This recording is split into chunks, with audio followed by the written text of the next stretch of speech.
नमस्कार विद्यार्थियों, आप सभी का जनरल नॉलेज के इस YouTube चैनल पर स्वागत है। आपके समक्ष जनरल नॉलेज व करंट अफेयर से जुड़े हुए कुछ महत्वपूर्ण प्रश्न, उनके विकल्प, उत्तर और तथ्यों के साथ प्रस्तुत हैं। आप सभी से विनम्र निवेदन है कि इस वीडियो को अंत तक अवश्य देखें। तो चलिए शुरू करते हैं आज का पहला प्रश्न।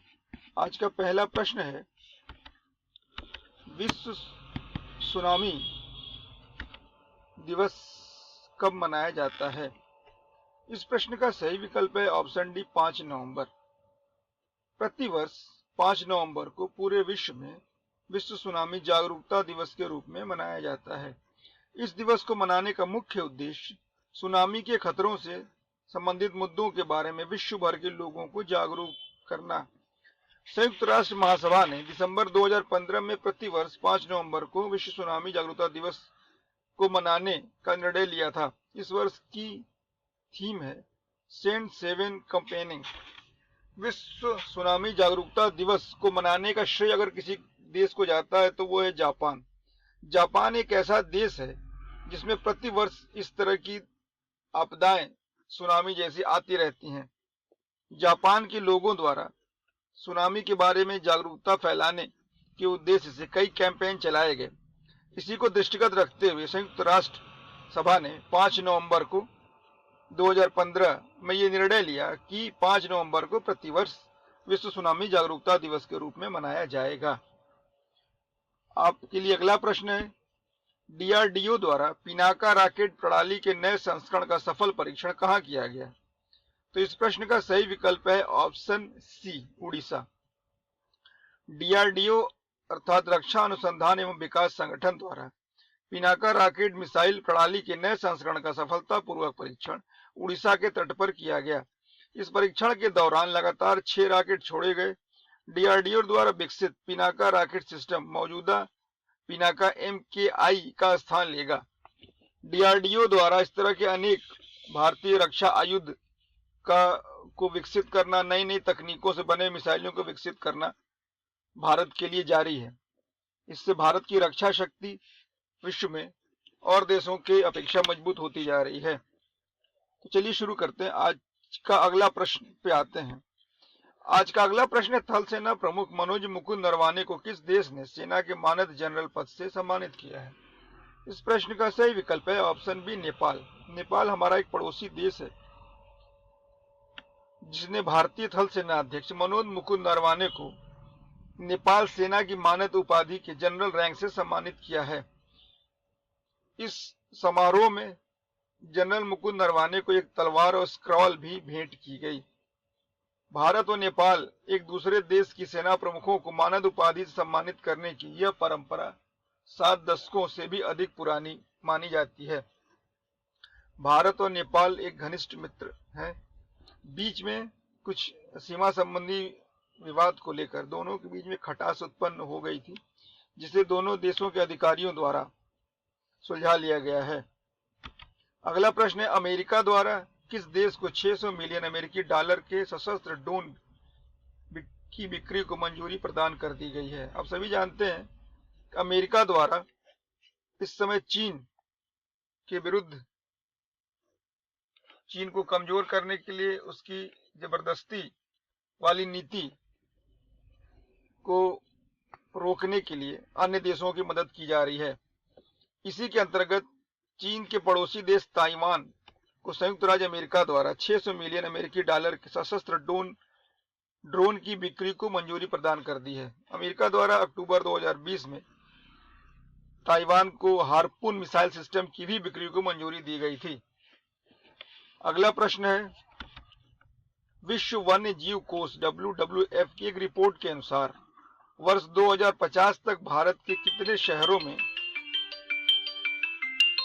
पानी का गंभीर संकट उत्पन्न होने की संभावना है? तो इस प्रश्न का सही विकल्प है ऑप्शन सी, 30। विश्व वन्य जीव कोष WWF द्वारा एक सर्वेक्षण किया गया। इस सर्वेक्षण की रिपोर्ट के अनुसार 2050 तक भारत के 30 शहरों में पानी का गंभीर संकट उत्पन्न होने वाला है। इस शहरों की सूची में प्रथम नंबर पर जयपुर आता है। जयपुर जो कि राजस्थान की राजधानी है और इसे गुलाबी शहर भी कहा जाता है। इसके बाद इंदौर का नंबर आता है, इसे मिनी बॉम्बे कहा जाता है। ठाणे का नंबर आता है इसके बाद, फिर मुंबई, कोलकाता और दिल्ली।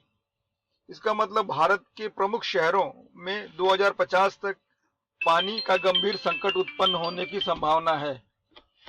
अगला प्रश्न है आप सभी के लिए, संयुक्त राष्ट्र महासभा की प्रथम समिति द्वारा परमाणु निरस्त्रीकरण पर भारत द्वारा प्रस्तुत किए गए कितने प्रस्ताव को मंजूर कर लिया गया है?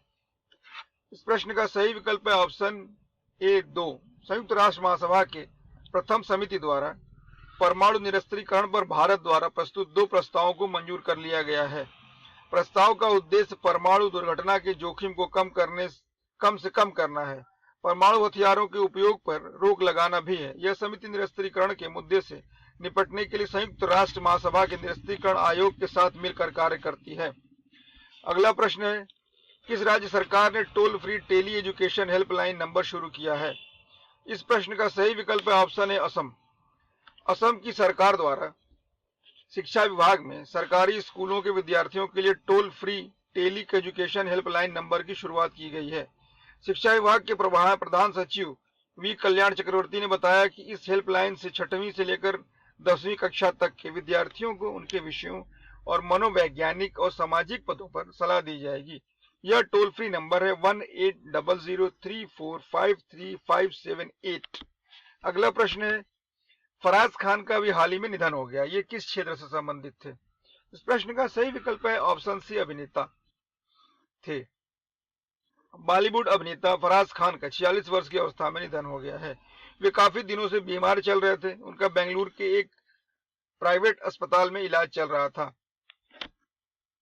फिल्म अभिनेत्री पूजा भट्ट द्वारा इनके इलाज में मदद के लिए लोगों से अपील भी की गई थी कुछ दिनों पहले।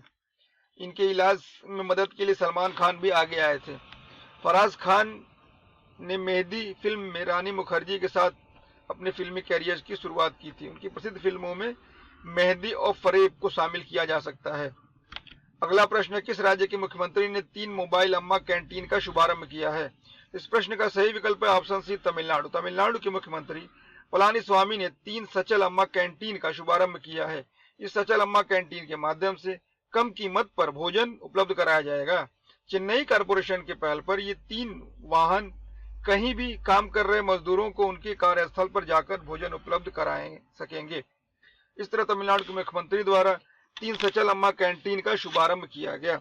अगला प्रश्न है, एशिया विकास बैंक ने किस राज्य में बिजली वितरण प्रणाली में सुधार के लिए 132.8 अमेरिकी डॉलर के ऋण को मंजूरी दी है? इस प्रश्न का सही विकल्प है ऑप्शन बी, मेघालय। एशिया विकास बैंक ने मेघालय में बिजली वितरण नेटवर्क को बेहतर बनाने और अपग्रेड करने के लिए राज्य को 132.8 मिलियन डॉलर का ऋण देने की स्वीकृति दे दी है। इससे मेघालय विद्युत वितरण निगम लिमिटेड की वितरण प्रणाली और वित्तीय स्थिरता को बेहतर बनाने में मदद मिलेगी।